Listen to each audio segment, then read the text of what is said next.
What's up, everyone? So Marvel has been releasing prequel comics for Marvel's Avengers, which aim at giving some backstory leading up to the events of the main game.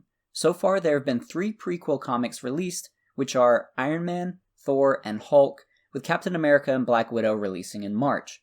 Since these comics are canon, I went ahead and picked up all 3. Today I want to share aspects of those comics that I think foreshadow future features in the actual game, and give us a general idea of what to expect. This won't necessarily be a review of these comics, but I might touch on some prequel spoilers, so if you're wanting to read them, I'd recommend coming back to this video afterwards.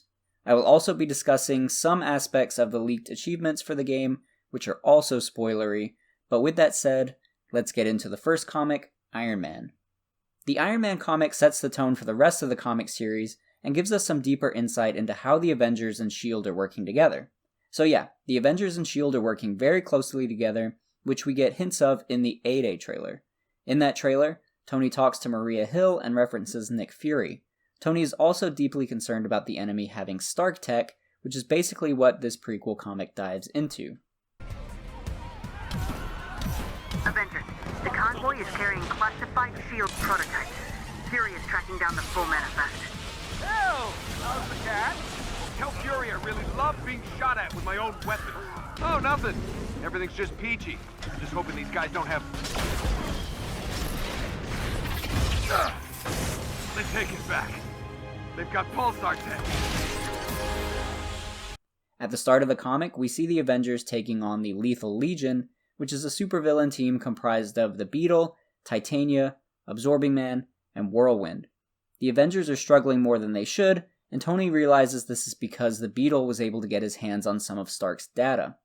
Tony then attempts to locate how the data was leaked. This ultimately leads to him discovering that S.H.I.E.L.D., and namely Nick Fury, were secretly capturing some of Tony's data in order to create contingency plans in the event Tony went rogue. Since S.H.I.E.L.D. is not as secure as Stark Industries, Spy Master was able to infiltrate S.H.I.E.L.D. and steal the data that S.H.I.E.L.D. stole from Stark, which resulted in Spy Master selling a lot of Stark's data to other parties, which would explain how Stark's tech was being used against him in the A-Day trailer, and why he was mad at Fury. We can only assume that AIM will use a lot of this data beyond A-Day as well. I mentioned the Lethal Legion supervillain team earlier. After their defeat, they were thrown into the Vault Prison. This could be the location where we see Black Widow fighting an Adaptoid and Hulk fighting Abomination. The environment in this image originally made me think that this was all occurring in the Raft Prison, but instead, it could be a variation of the Vault. It's also possible that we will see the Lethal Legion characters appear as bosses at some point, but we don't know that for sure. To finish up with Iron Man, I just have a couple quick points on the Hulk in this comic. In the fight with the Lethal Legion, Hulk seems very distracted for some reason. During the whole fight, he literally stands there and does nothing except get punched by Absorbing Man, something Tony brings up to him later on. We've heard from various interviews with developers that Bruce will be somewhat conflicted with his role in the Avengers, especially after A-Day. An article on Marvel.com states that after A-Day, Hulk will be unable to transform back into Banner form. Of course, we still see him back in Banner form later, but for a stretch of time, it seems Banner has really given up. We also see the tension begin to brew between Tony and Bruce, for reasons I'm still unsure of, but we know there is some hostility well before the events of A-Day. Lastly, I'm not sure if synergy moves will be a thing in this game, but if it is, they bring up the Jade Wall maneuver a couple times throughout this comic, which is where Iron Man flies an enemy into the Hulk.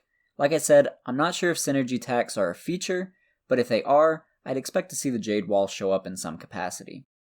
The next comic is Thor. The first part of this comic features Tony Stark attempting to activate a new invention of his, the Stark Portal.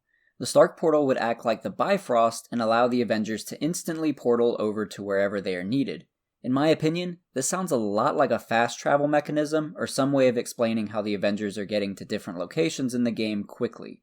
In this comic, the portal ultimately overloads and is unsuccessful, but another theory I have is that AIM get their hands on this device and get it working, which could be the portals we see the giant AIM robots fall through in the Hank Pym trailer. Since the Stark Portal was a failure, Thor acknowledges that they can just use the Bifrost whenever they need to, but Stark is wanting a portal for whenever Thor is not around. This leads us into getting a nice image of Asgard as Tony and Bruce bicker some more. When Thor asks Heimdall to close the gate, he is unable to do so due to a spell from Loki. I think it was also suggested that Loki was the one to cause the Stark portal to malfunction in the first place. Loki also uses a spell that alters the words that they are saying to each other, causing Thor and Hulk to get into a fight. I think this is mostly illustrating existing tension between the Avengers, something Loki is aware of and uses in an attempt to tear them apart. The fight between Thor and Hulk ends up in the middle of New York City, causing a ton of property damage and putting citizens in harm's way. Later in the comic, Stark comments that the property damage will cost millions and will also result in a ton of enraged opinion pieces on the internet. I think the comic is focusing on this because it is setting up how the Avengers have a shaky reputation with the citizens they are protecting, and also why the world is willing to turn on them after A-Day and trust AIM, since AIM's slogan is science over superheroes. Thor eventually realizes it is Loki's trickery and defeats Loki. I can't say for certain if this comic is hinting at Loki or Asgard making their way into the game, possibly as DLC, but I also can't say that it isn't a possibility since it is shown here. Another aspect I found interesting about the ending of this comic is that Thor suggests that Banner and Stark should join him in celebrating with a drink. Stark says that he's not drinking anymore and can't afford to be teased, especially with the stress of the Loki battle damages. This stands out to me because it seems to be an Easter egg to the Demon in a Bottle storyline where Tony battles with alcoholism. After the events of A-Day, we know Tony will be in a bad place and might turn to alcohol. But that pretty much sums up the Thor comic. So let's now look at Hulk. We start with the Hulk being tested in the S.H.I.E.L.D. facility by a S.H.I.E.L.D. scientist named Monica. We also learn that Bruce and Monica have a romantic relationship at the moment. The tests are aimed at understanding the gamma radiation within the Hulk and how the transformations are triggered. Monica is pretty confident that they will be able to edit Banner's gamma-mutated cells so that he can control the Hulk. Banner is actually enraged by this because he wants to fully eliminate the Hulk from his system. As he dramatically exits the room, Banner runs into another S.H.I.E.L.D. scientist named George Tarlatan. George wants Banner to help him run some tests on an energy experiment he's having trouble with. Banner refuses, so George immediately goes and tests it anyway. As you would expect, the test goes poorly and explodes, creating the comic villain Zax, an electromagnetic being. Zax gains sentience by merging with electricity from the brains of some S.H.I.E.L.D. guards and decides to attack Banner. Zax touches Banner, instantly charging him into the Hulk, which leads them to fighting. Hulk throws Zax into the water nearby, ultimately defeating him. We get some internal monologue from Bruce during this, in which he hopes the Hulk dies in the conflict. Of course, he lives. We next see a news channel report that the fight has shorted the electricity on the whole eastern seaboard and will cost $120 million in damages. This is again reinforcing the public's view on the Avengers and is putting more pressure on Tony, who is the one paying to clean up the mess each time. Banner also states that he feels like he doesn't have a strong hold against the Hulk, and next time he might not be able to revert back into Banner. From what we know from developers, this is clearly foreshadowing. Tony also brings up how he used to be at the bottom of a bottle to ease his stress, further foreshadowing his potential return to alcohol. We also get another fun Easter egg where Tony references the Daily Bugle. The comic ends with George Tarlatan asking Tony for help in creating a new energy source. It isn't clearly stated, but I think this is leading up to the Terrigen Crystal energy source seen in the A-Day trailer, which basically sets up the events for the whole game. Now here's where I talk about a pretty big spoiler from the achievements and how it ties into this comic. In the comics, George Tarlatan is a scientist for AIM. AIM would later force George to be a test subject that ultimately turns him into the villain, MODOK. Why is this important? Well, the last achievement is to defeat MODOK and the Kree. So we can assume from this that George will eventually leave S.H.I.E.L.D. or be fired for his assistance with the Terrigen Crystal explosion, and will then be hired by AIM, leading into him being turned into MODOK as the final boss or one of the final bosses.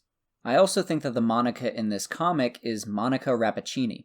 In the comics, she forms a relationship with Bruce and uses that relationship to steal data from him for her own gain. Later on, Monica ends up working for AIM as the new Scientist Supreme, basically the leader of AIM, similar to how Doctor Strange is the Sorcerer Supreme. So it's possible we could see her take a similar arc in the Marvel's Avengers game. But that's everything I was able to glean from these first 3 prequel comics. Overall, I enjoyed reading these comics and I appreciated them more as I learned more about what they might be foreshadowing. So if you're debating on checking them out, I'd recommend it. I'll go ahead and make a similar video for the Captain America and Black Widow comics as those release, so stay tuned for that. I also plan on covering Marvel's Avengers more as we get closer to release. Speaking of which, I'm starting up another community poll that you can vote on regarding the Avengers. So the question is, What Marvel characters would you want to be announced playable in this game as DLC in the future? You can pick any Marvel characters you want, besides the 6 that are already announced playable, and please limit your votes to the 5 characters you want the most. To vote, you can simply comment your 5 character choices in the comments below. I'll then tally all of the votes and present the results in a future video. So thank you to everyone who participates in the voting. These polls have been a lot of fun in the past, and I think it will be really interesting to see who the community collectively selects for this game. If you have any questions, or if there was anything I missed in the comics or any differing theories you have, you can let me know in the comments below. Or you can join us on Discord, where a lot of us discuss everything Marvel, including the upcoming Avengers game. The link is in the description below. But anyway, thanks for watching, and I'll see you in the next video.